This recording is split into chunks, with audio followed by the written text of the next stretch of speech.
Welcome to Soli Luna Inspirations, the Virgo full moon, Saturday, February 24th at 4:30 a.m., giving form to the sacred container. Welcome, everyone. My dear friend Diana is not with us today. She's ill, and the only thing constant in the world is change. We're both in very big transitions. And so here I come today for you on my birthday. So my birthday flowers are here. And I have a new table to show you. Well, it's an old table to me. This is the table of Ptolemy. Ptolemy was an astrologer, excuse me, from 200 years after Christ disappeared. And so Ptolemy was an astrologer in Alexandria, and he developed a table of essential dignities, and then I made a mandala table. It's a smaller table than my other table, and I pull it out from time to time, and I'll be using it a lot more coming up in my travels, because I'm heading back to the East Coast for some time, and I'll be taking you with me. I wanted to thank everybody for supporting the channel. So many new subscribers. Hello. My name is Martin Comtois, and this is the Healer and the Dreamer Astrology. I'm turning 65 today. So this is a momentous experience, time for me, becoming an elder, I guess. Yes. So here we are, and I'm doing my controls myself. And so we're going to go here. And so giving form to the sacred. And here we have the chart, and very interesting chart. We'll break it down for you. We have the moon in opposition to the sun and Mercury, and Saturn conjunction. So yes, let's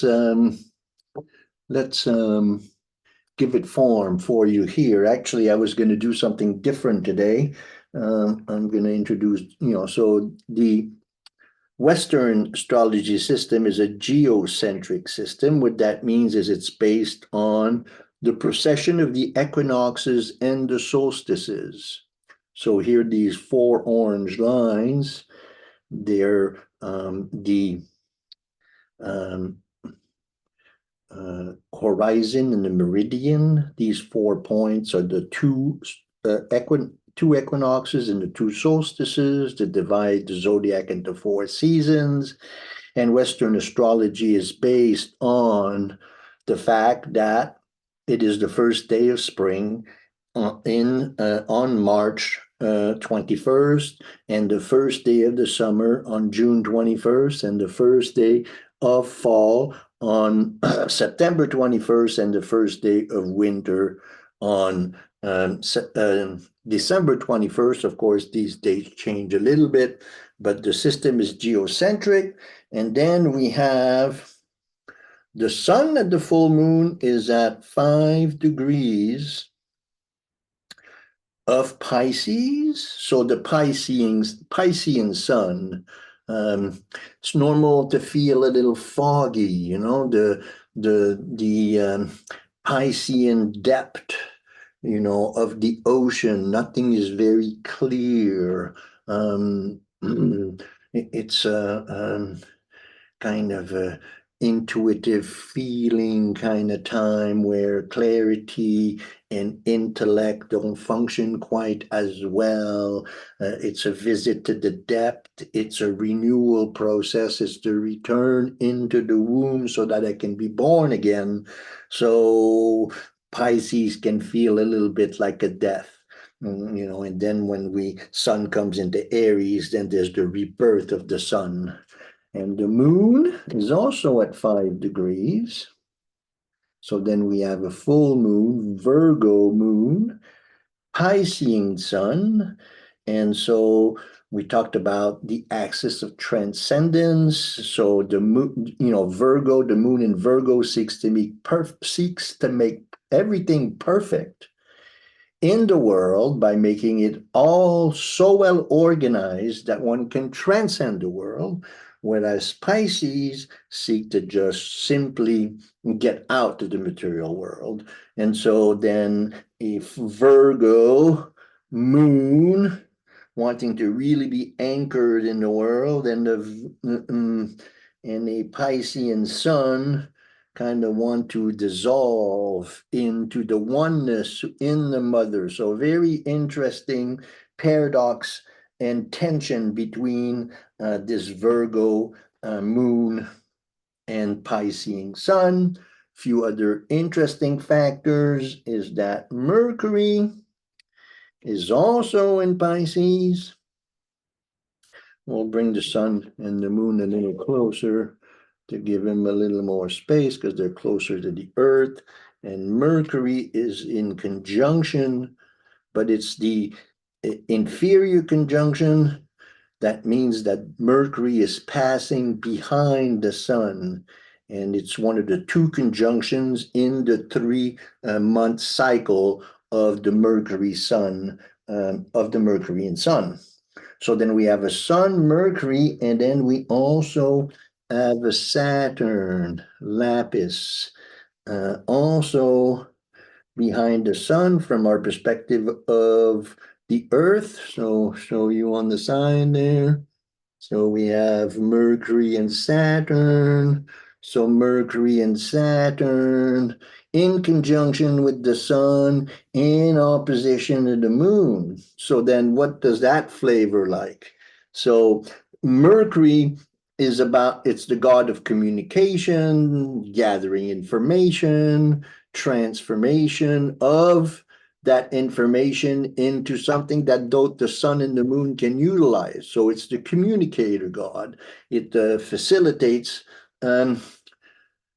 this union of the sacred masculine and the sacred feminine. So then at the time of the new moon, we have a Mercury Sun conjunction. So Mercury is reporting to the sun, and Mercury in Pisces. What does Mercury in Pisces feel like? Mercury in Pisces.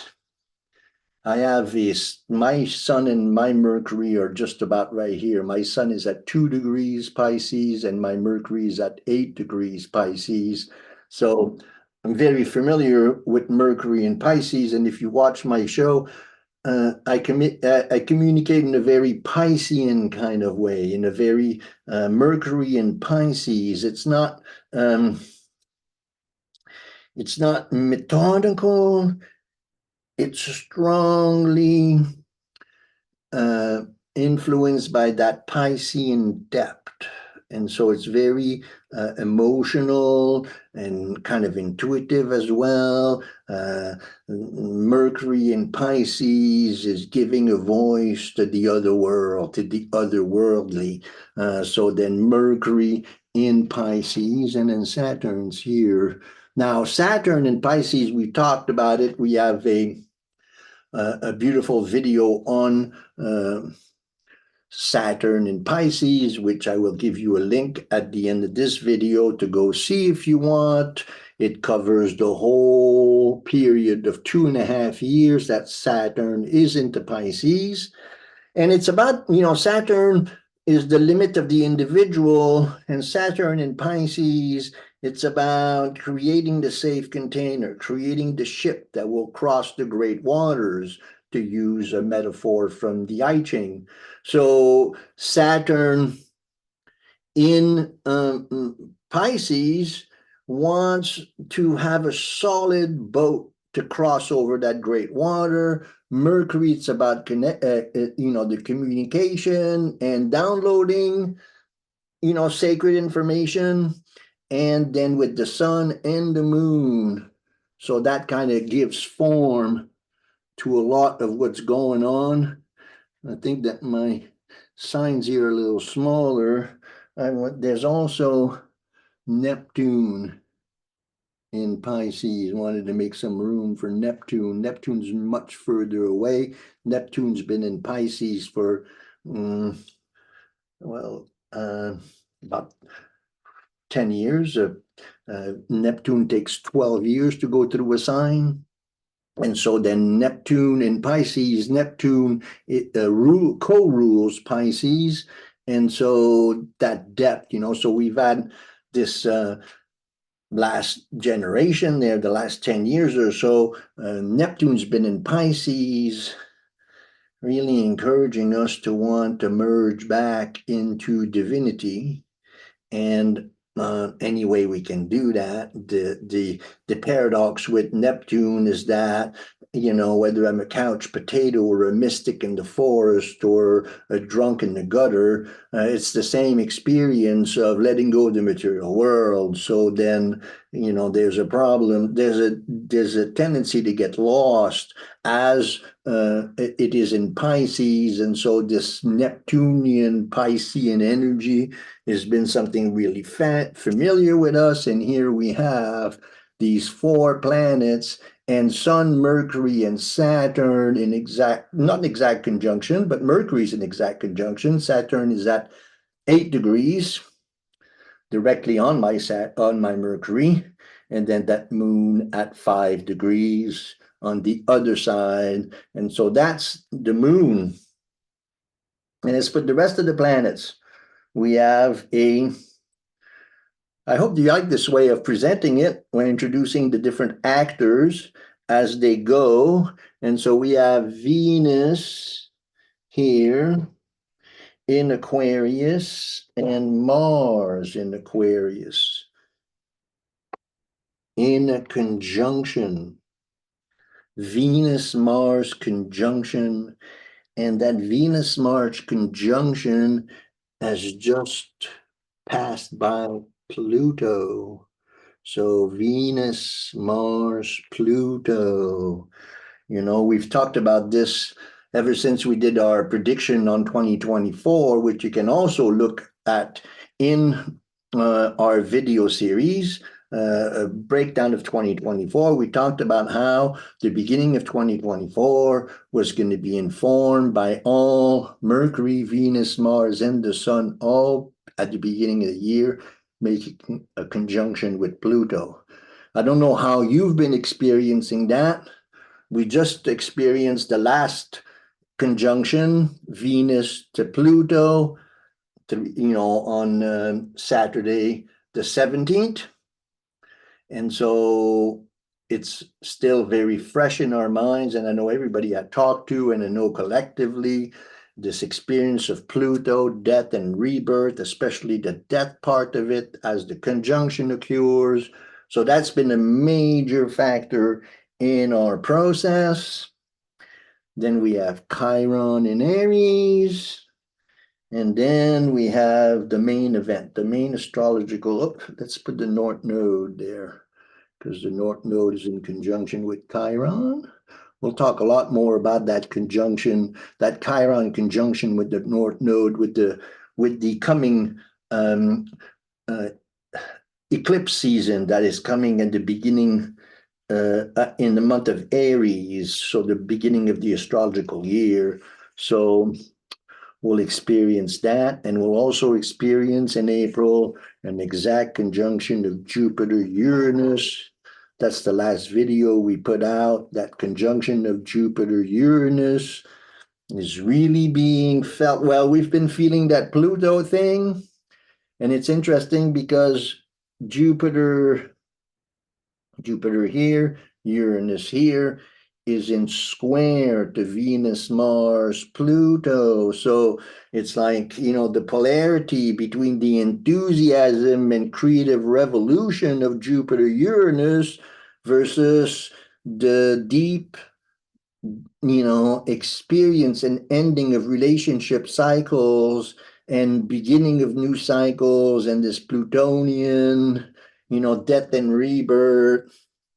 So that really, these two in square to each other, and then these four here in opposition to the moon, full moon in Virgo.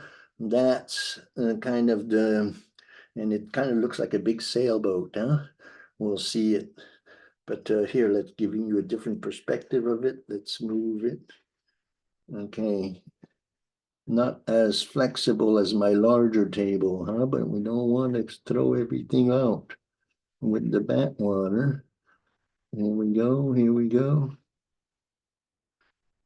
Okay, this table is a little different. It's not as clear as my other table, but I really like it. And there's lots of information about essential dignities and all that. I'll do a video on that sometime in the near future. So much to talk about. It's astrology. What a wonderful science. But let's put our moon in Virgo in front of everything. Okay, so blah, blah, blah, blah, blah. Let's go and see what else. So we talked about moon in opposition to Sun, Mercury, Saturn. So here's Sun and Mercury and Saturn and the moon. And so I titled that Living Life in a Sacred Manner.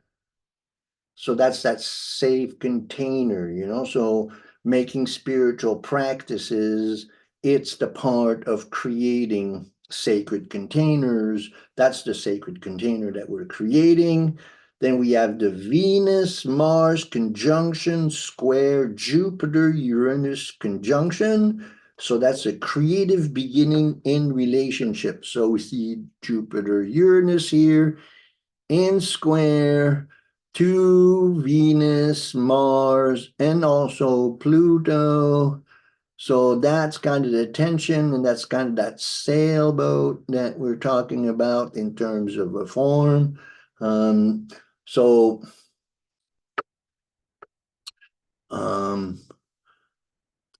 that's the chart so far. If you have any questions or anything that I missed or you'd like to point out, the questions are really important and we try to answer them as much as we can. It's different. I usually prefer to have another person. This is my first solo video in over 2 years. We've done all the videos with Diana and we have a really nice banter between each other. It's been really fascinating. And in that exchange, it gives me a little bit of time, to refocus my energy because we do these videos live and, well, not live, but we record them. We take one take basically, and then we post it up. And we don't do any editing. So then what you see is what you get. And it kind of maximizes my talent in terms of that Mercury in Pisces, I kind of flow through it. But having Diana there makes it an easy back and forth, and it allows me to refocus myself. So blah, blah, blah, blah, blah. I hope you like the flow of this video. We usually do a tarot card. So here it is. This one. And also, whoa, okay, all right. That gives us something to talk about.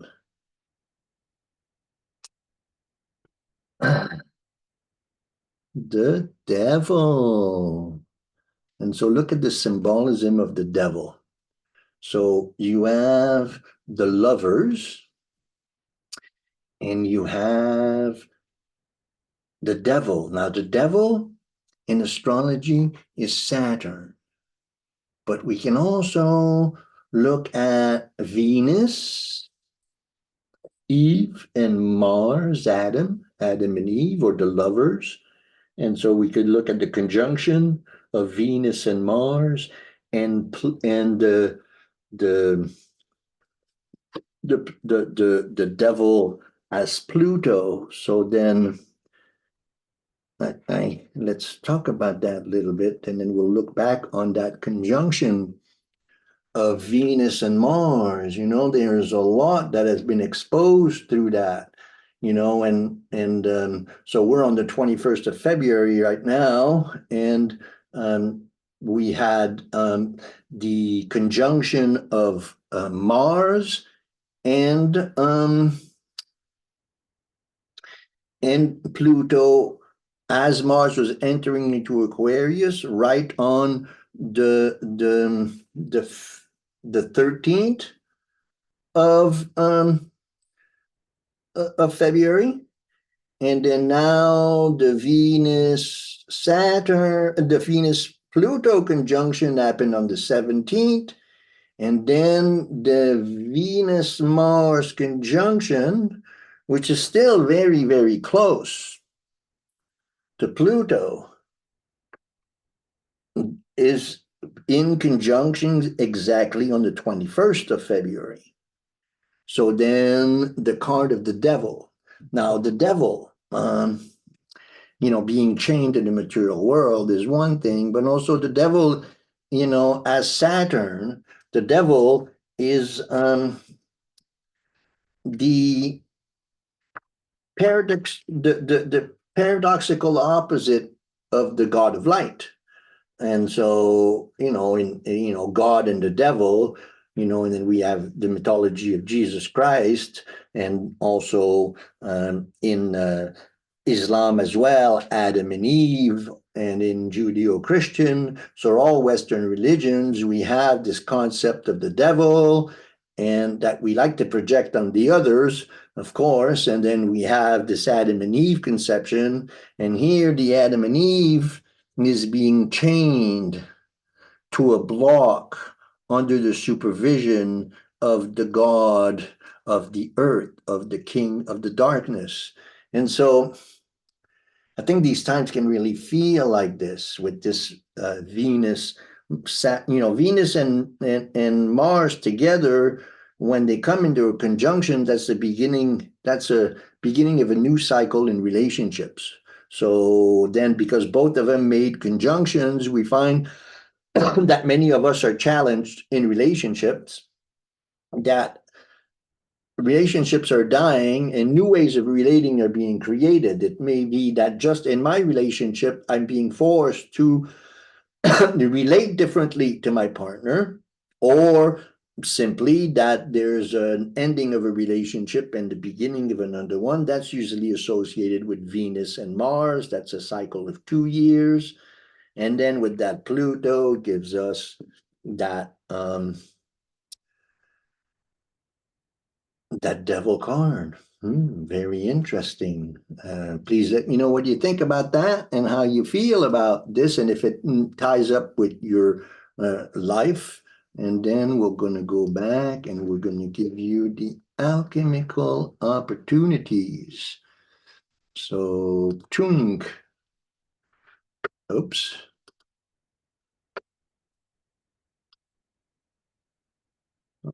Excuse me about that. I just made a mistake.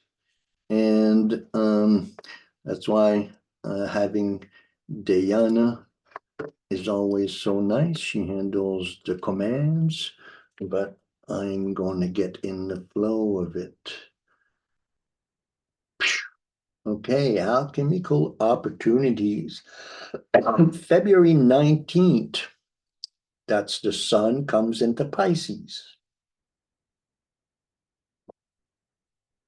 February 21st, my birthday, you got a Venus-Mars conjunction at 6 degrees Aquarius. And then we have on the 23rd, Mercury enters Pisces. So Mercury in Pisces will be there very shortly. It'll move right through. It will make a conjunction to the Sun and a conjunction to Saturn and a conjunction to Neptune in that. And so really a good time to discipline your mind towards giving a voice to the transcendent. Great time for creativity, great time for writing and for connecting with vision and intention. So following this Mercury as it travels to Pisces, February 23rd. Then the 24th is the Virgo full moon. So this is Friday and this is Saturday at 5 degrees Virgo Pisces. And then right after that, on the 28th, we have the Sun Mercury Saturn exactly conjunct. That's on the 28th of February. So let's see here. That's the Saturday. So Sunday, Monday, Tuesday, Sunday, 25th, 26th, 27th, Wednesday of the day of Mercury on the 28th. We'll add that Sun, Mercury, Saturn. So discipline, and then Mercury, communication, and Sun in Pisces, you know, this experience of being in the depth. So that's to be noted, the 28th. On the 8th of March, then Mercury conjuncts Neptune at 27 degrees. And then Mercury will leave shortly after that, Pisces, and enters into Aries, and that's going to be a big noticeable change.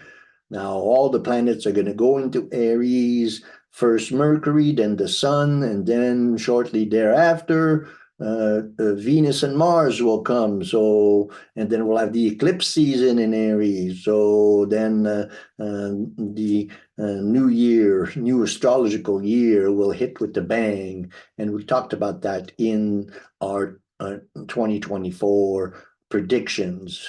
Again, I'll put the video up. And then March 17th, no, the 10th, March 10th is the Pisces new moon. And then March 17th is the Sun Neptune conjunction. And then March 19th, Sun enters into Aries. So those are the alchemical opportunities. Fascinating stuff. So I guess I have to ask my own questions and have my own discussions. And I was considering actually to start doing these videos with more of a live audience. Anyway, this year is a big year of change for me. I'm going from the West Coast, living on Vancouver Island, having spent the last 25 years on the West Coast. Well, if you count my California and my Hawaii time, I've been on the West Coast for 45 years. And then I'm going to settle back into my native Quebec and go and live with my mother on the Les Îles de la Madeleine, which is a bank of island off of Nova Scotia and Prince Edward Island and Newfoundland, right kind of in the middle of those three, in the middle of Gulf of St. Lawrence. And so you'll see my videos and I'll share plenty of pictures, and you'll also see me posting from different places, doing different videos from different places as I travel across the country. I'm driving across the country. So that's the adventures for me for the next couple of months. And this Pisces new moon for me, I'm sorry, Virgo full moon for me, it's a lot about letting go of of grieving, of letting go of what kept me chained to a reality. So a lot of my current reality is dying. I'm making a big, because 65 years old is a big time in a person's life. And so I'm looking back on all my adventures and kind of making inventory of all that's going on. So these are all very Piscean activities. And again, my sun is exactly at the same place as the sun, and then I have a Grand Cross. So this is very significant for me. And so that's how astrology works. I had and that's one way that I can do is I can introduce the questions that you put to me. One gentleman put the question, said, well, that's fine. On my Pisces video, I did a video on Pisces just recently, and the person said, well, okay, you told us about Pisces with great stories. That's great. Now, what does that mean for a Pisces? What is the next year going to be like? And so I had to explain to him that my astrology, I look at astrology as an alchemical process of transformation, using the planets as kind of archetypal guides on this journey. And it's really about how you interrelate with these planets and what you're going to do with it. So it's this great debate, between fate and free will. Are we fated? Is our destiny written in the stars? And this is going to be how 2024 is going to be like, much like Vedic astrology, they say, well, this is how it is, and that's how you're going to be. Well, I don't look at astrology that way. I look at it as free will. And then Jung, when asked, what happens? Are we fated, or do we have free will? And Jung said, yes. He said, to experience free will is to gladly do what you must do. And so the stars are dynamic archetypal figures that express inner components of our own psychology, of our own psychic economy. And it's up to us to interrelate with them in a co-creative, empowering manner. Of course, there are events in life that seem to be dark and difficult, and there are events in life that seem to be wonderful and joyful. And these are expressions of our individuality in the collective, in our times that we're living through. What we do with these events and how we process them and integrate them into our practices, into our journaling, create this safe container of doing practices, lighting candles, lighting incense, doing our tarot card, having beautiful flowers, the self-care practices. Those are all activities of creating a safe container. And so these activities of creating the safe container become the tools for us to integrate the archetypal lessons of the planets. So I don't look at it as a static destiny thing, this is it. But I look at it as an alchemical opportunity. And these moments, these dates that we talk about, this full moon that's coming up, this Venus-Mars conjunction, this Jupiter-Uranus conjunction, they're alchemical opportunities for transformation, to co-creatively face with free will what I must do, my destiny, fulfill my destiny. So that's kind of how I look at astrology, and that was a good way to enter into the discussion, and it would be great if we could have a chat too. But this interesting, this very interesting media, YouTube, that allows me to drop into your living room and talk to you. And I had a really nice comment from a friend who said, what's nice about your video is that you're authentic, you're real, you're personable.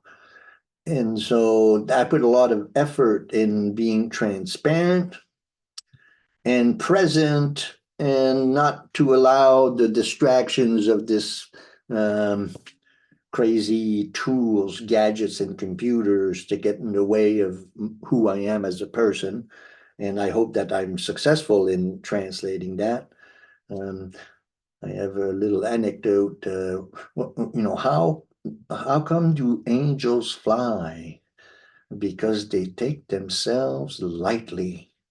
And so, first thing is to be humble and not to take ourselves too personally, and to try to give a voice to the archetypal structures and to be in service. I hope I'm doing a good job. Please do subscribe to the channel. That helps us grow. And if you like this video, put a thumbs up. That really helps massage the algorithm. And if you have questions, you can be my guest on the show even sometimes. As I move along the country, I will be stopping in different places in Canada. So if you live in Canada, I can come visit you, do a reading for you if you want. And if you're interested in dropping in on one of my shows, let me know. Thanks for your support. Let's see here. Do I have anything else to share with you? Let's see.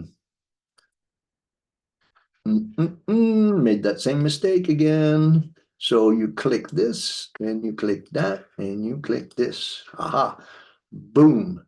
So here we go. And the Alchemical Opportunities.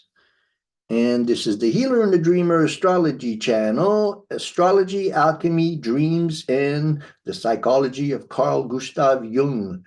The Healer and the Dreamer weaves an insightful tapestry using astrology, alchemy, dream work, and the analytical psychology of Carl Gustav Jung to bring clarity to the path of self-realization in our modern times. I'm Martin Comtois. You want to reach out to me, spiritofthetimes108@gmail.com. Do have a website that needs renovation. If you have that skill, reach out. You could help me out. And then my trusty partner of 2.5 years, Day Healing, will be back next time. Thanks for staying with me all this time. Oh my God. And I hope you like this video, and we'll see you next time. Whoop, whoop, whoop.